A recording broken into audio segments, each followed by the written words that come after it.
नामक जो ग्राम था उसमें सब का सब अधर्म ही अधर्म होया करता, चारों तरफा अधर्म दिखता। वहां के पंडितों की दशा वर्णन की है, और पंडितों की दशा वर्णन करते हुए सूत जी महाराज ने कहा कि अन्य जो वर्ण हैं, वैश्य हैं, शूद्र हैं, क्षत्रिय हैं, उनके बारे में तो सूत जी महाराज ने बताया ही नहीं कि मैं शिव महापुराण में उसके बारे में वर्णन ही नहीं कर सकता, बता ही नहीं सकता। केवल पंडितों के बारे में बताते हुए कहा कि जहाँ के पंडित ऐसे हो सकते हैं तो फिर उस नगर उस देश का क्या होगा, आप स्वयं ही निर्णय ले लीजिए। कैसे हैं तो कहा वहां के पंडित ऐसे हैं, पर स्त्रियों का संग करा करते हैं, मांस मदिरा खाते हैं, दारू शराब पीते हैं, चोरी डकैती का काम करते हैं, भगवान को ईश्वर को नहीं मानते, कभी जीवन में ना तो कथा सुनी, ना कीर्तन सुना, ना सत्संग सुना, ना ही कभी पूजन पाठ किया, ना ही यज्ञ किया, हवन किया, ना ही संध्या वंदन करते हैं, कुछ उनके जीवन में नहीं है। पूरा का पूरा नगर कहा जब ब्राह्मणों में ये गुण है तो सोचिए वहां के अन्य वर्णों में क्या गुण होंगे, क्या वो करते होंगे। सूत जी महाराज ने इनकार कर दिया, मैं उनके बारे में बता भी नहीं सकता, मैं कह नहीं सकता। उसी ग्राम में एक बिंदुक नामक ब्राह्मण रहता था। उस बिंदुक नामक ब्राह्मण का एक स्त्री से, एक बालिका से विवाह हुआ जिसका नाम था चंचुला। चंचुला दूसरे नगर से आई विवाह करके, तो जिस समय दूसरे नगर से आई तो क्योंकि उसके नगर में तो सब ठीक था, अब ये यहाँ पर आई तो जो बिंदुक था वो पर स्त्रियों का संग किया करता था, दूसरी स्त्रियों के पास जाया करता। नई विवाहित पत्नी आई पर एक दिन भी अपनी पत्नी के पास नहीं रुकता। अब पत्नी एक दिन अपने पतिव्रता धर्म को निभाए, 2 दिन निभाए, 1 महीने निभाए, 1 साल निभाए, कब तक अपने पतिव्रता धर्म को निभाती। वो रोज सांझ के सांझ नित्य प्रति अपने पति का इंतजार किया करती, और पति वहां से नशे में डोलते हुए सुबह सुबह आया करता, पूरी रात रोती रहती। धीरे धीरे धीरे कहते हैं कि जहां का अन्न खाते हैं वहां का प्रभाव पड़ने लगता है।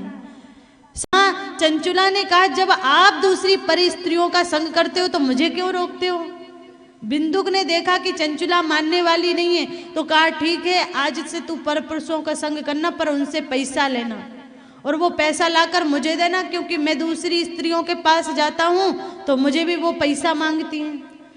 अब चंचुला के अंदर बिंदुक और चंचुला की ये डील हो गई। धीरे धीरे बहुत समय बीत गया, समय व्यतीत हुआ, बच्चे हो गए। यहाँ एक दिन बिंदुक की मृत्यु हो गई। जब बिंदुक की मृत्यु हो गई तो जो भी दाह संस्कार था चंचुला ने सब करवा दिया, पर जीवन तो क्योंकि ना तो कोई संत मिला, ना कोई महात्मा मिला, ना कोई जीवन बदला। जब तक संत महात्मा नहीं मिलते तब तक जीवन में परिवर्तन नहीं आ सकता, हम विकारों को नहीं छोड़ सकते। तो जब नहीं बदला तो एक दिन क्या हुआ, क्योंकि समय बहुत व्यतीत हो गया, तो जो बास्कल ग्राम है उस ग्राम से लोग जा रहे थे वाराणसी। जब वाराणसी जा रहे थे तो चंचुला ने मन में सोचा कि मैं भी कभी कहीं गई नहीं हूं तो मैं भी वहां घूमे आती हूँ। ऐसा मत सोचिएगा कब वाराणसी काशी जा रहे थे तो गंगा स्नान के लिए जा रहे थे कि अपनी शुद्धि करने के लिए जा रहे थे, ये तो उनके मन में विचार भी नहीं आया। क्यों? क्योंकि सात्विक काम करने का मन में विचार तभी आता है जब कोई संत महात्मा मिलता है या कोई अच्छा उपदेशक मिलता है, उपदेश देता है। पर यहाँ चंचुला को कोई उपदेश देने वाला मिला नहीं। उस बास्कल ग्राम में कभी कथा कीर्तन सत्संग हुआ नहीं तो कैसे मन में सात्विक विचार आ जाएं। मगर यहाँ वो लोग जब वाराणसी में बहुत बड़ा मेला लगता था तो उस मेला को घूमने जा रहे थे कि मेला देखकर आते हैं। मन में ये कभी विचार नहीं आया कि गंगा जी का स्नान करके आते हैं, पापों को धुलकर आते हैं, या काशी विश्वनाथ जी के दर्शन करके आते हैं, ये मन में विचार नहीं आया। केवल मेला देखने जाते हैं, क्योंकि जो भोगी व्यक्ति होते हैं ना उनको चमक धमक सामान बड़ा प्रिय होता है। तो मेला में क्योंकि चमक धमक सामान बहुत मिलता है तो क्या वहाँ से खरीद के लाएंगे, सामान लेकर आएंगे। जब सब के सब ग्रामवासी वहाँ गए तो मेला में घूम रहे थे। घूमते घूमते कभी ये खिलौना देखते तो कभी वो चूड़ी वो कंगन देखती, और यहाँ चंचुला देखते हुए बनारस में एक दुकान में साड़ी देख रही, कभी अपने माथे पे ओढ़ रही, कहीं अपने बगल में लगा के देख रही सुंदर लग रही है कि नहीं। उसी समय जो दुकान थी उस दुकान के बगल में उस मेले में ही एक छोटा सा शिव का मंदिर था। उस शिव के मंदिर में एक संत शिव महापुराण की कथा कह रहे थे, और कथा कहते कहते नरकों का वर्णन कर रहे थे कि जो स्त्रियां पर पुरुषों का संग करती हैं कैसे उनको यमराज के यहाँ पर उस नरक में यातनाएं दी जाती हैं, कैसे उनको कष्ट दिया जाता है। कभी तो उनको जो छड़ होती है लोहे की उसे गर्म करके योनि द्वार से डाला जाता है। जो पुरुष पर स्त्रियों का संग करते हैं उन पुरुषों को लोहे की स्त्री बनाकर एकदम लाल चिट करके गर्म करके उसको गले लगाया जाता है। उस समय बड़ा कष्ट होता है, बड़ा दुख होता है। कभी गरम गरम खोलते हुए तेल में डाला जाता है, कभी पीप और रक्त की नदियों में डाल दिया जाता है, कभी मुंह से पीप रक्त भरा रहा होता है, कभी कानों से भरा रहा होता है। जो पाप कर्म करते हैं, जो चोरी करते हैं, जो परपुरुषों का संग करते हैं, जो अपने धर्म का पालन नहीं करते, उनको बड़ी बड़ी यातनाएं मिलती हैं। कभी सींग मारते हैं, बड़ी बड़ी हिरन मृग आदि आकर उनको सींग घुसाते हैं, सींग मारा करते हैं। जो पक्षी होते हैं वो अपनी लंबी लंबी चोंचों से कभी कान खींचते हैं पकड़ के, तो कभी आंख लौंच लौंच के निकाल देते हैं। बड़ी यातना बड़ा कष्ट मिलता है। जब ये सब चंचुला ने सुना कि मैंने तो परपुरुषों का बहुत संग किया, हमेशा पापों कर्म किया, कभी पुण्य कर्म नहीं किया, साड़ी को अपने हाथ से उस साड़ी को फेंक कर भागे भागे गई और संत जी के चरणों में जाकर गिर गई। हे महात्मा जी, हे संत जी, जीवन में बड़े पाप किए, बड़ा अपराध किया, अब मैं इन पापों से इन अपराधों से कैसे छूटूंगी, कैसे बाहर आऊंगी। मुझे लगता है मुझे नरक की प्राप्ति होगी, और जो यातनाएं आप कह रहे हैं वो सब की सब यातनाएं मुझे भोगनी पड़ेंगी, सब की सब यातनाएं भोगनी पड़ेंगी। इतना सी बात सुन के वहां चंचुला को वैराग्य आ गया जीवन से। देखो, जीवन में किसी भी घटना से वैराग्य आ सकता है। हे देवी, शिव महापुराण की कथा करवाइए, उस कथा को सुनकर विंदु का उद्धार हो जाएगा, कल्याण हो जाएगा। चंचुला माता पार्वती मैया के पास गई हैं। शिव ने उपदेश दिया है, आदेश कहा है कि शिव महापुराण की कथा होनी चाहिए। उसी समय माता पार्वती मैया ने तुम्बरूक ऋषि को बुलाया है और तुम्बरूक ऋषि से कहा शिव महापुराण की कथा कहिए। यहाँ तुम्बरूक ऋषि प्रसन्न हो गए, खुश हो गए। शिव महापुराण कथा कहने का सौभाग्य प्राप्त हुआ है। खुश होकर चंचुला के साथ चले हैं और जाकर जैसे ही शिव महापुराण को खोला और खोलकर सबसे पहले तुम्बरूक ऋषि ने आदेश दिया कि यहाँ मुख्य यजमान होना चाहिए, क्योंकि शिव महापुराण की कथा में मुख्य यजमान अति आवश्यक है। और ये यजमान एक नहीं बल्कि जोड़े से ही बैठ सकते हैं। चंचुला ने कहा कि मैं तो बैठ नहीं सकती क्योंकि मेरे पति राक्षसी योनि में हैं और अन्य संत ऋषि मुनि आए हैं, उन्होंने विवाह किया नहीं है, तो फिर कौन बैठेगा। चंचुला फिर वापस गई है माता पार्वती मैया के पास।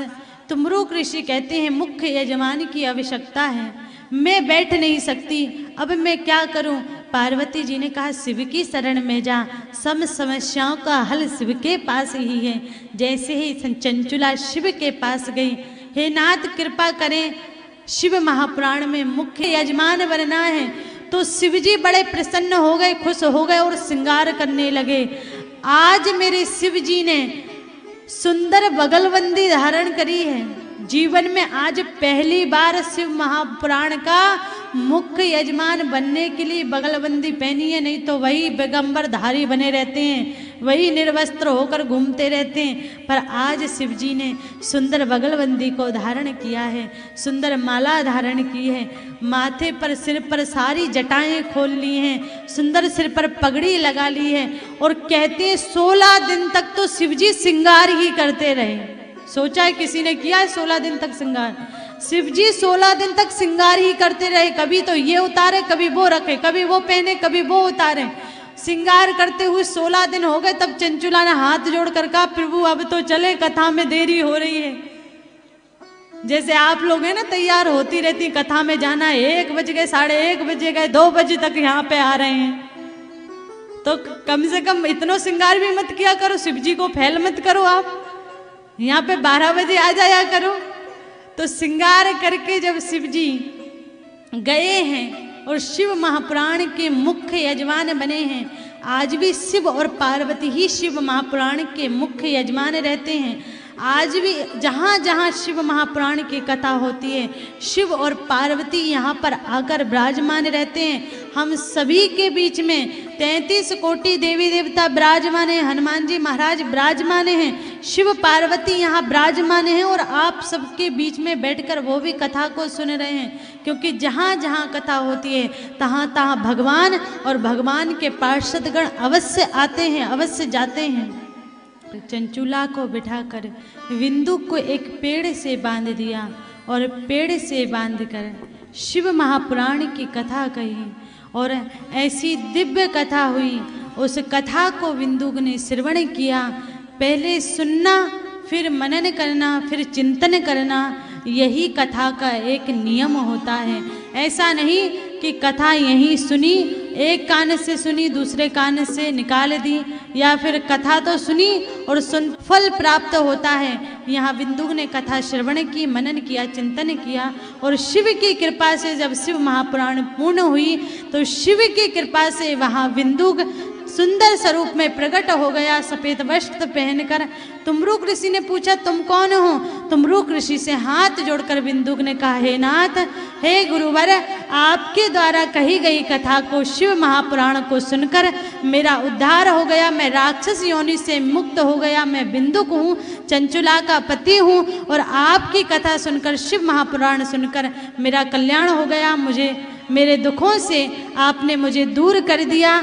कृपा करके अब आप और कृपा करें और शिव से प्रार्थना करें कि वो मुझे अपनी शरण में ले लें। यहाँ बिंदुक शिव की शरण में गया है, शिव ने कृपा की और बिंदुक और चंचुला को लेकर माता पार्वती मैया और शिव जी तुम्बुरुक ऋषि सहित कैलाश धाम पर आए हैं। और शिव कृपालु दयालु देखिए, जिसे बिंदुक ने जीवन भर पाप किया, उस बिंदु के ऊपर कृपा की और शिव ने उस बिंदु को अपना गढ़ बना लिया, चंचुला को पार्वती की सहेली बना दिया और आज बिंदुक और चंचुला दोनों के दोनों कैलाश धाम पर निवास करने लगे। बोलिए भोलेनाथ की, शिव महापुराण की।